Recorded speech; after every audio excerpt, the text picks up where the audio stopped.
பாடல் 13.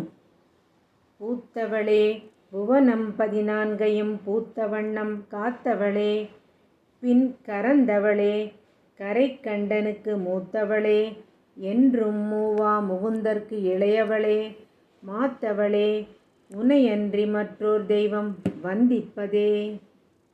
இதன் பொருள் என்னன்னாக்க, 14 உலகையும் பெற்றவளே, அவற்றை காத்தவளே, பெற்றபடியே அவற்றை தன்னுள் அடக்கியவளே, கரைக்கண்டனாகிய சதாசிவனுக்கு மூத்தவளே, முகுந்தனாகிய திருமாலுக்கு தங்கையானவளே, பெரிய தவத்திற்கு தலைவியாகிய அபிராமி தாயே, உன்னையன்றி வேறொரு தெய்வத்தை வணங்குவதா?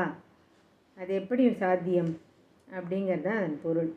இதனுடைய நூற்பலன் என்ன சொல்லியிருக்குன்னா, வைராகிய நிலை எய்த.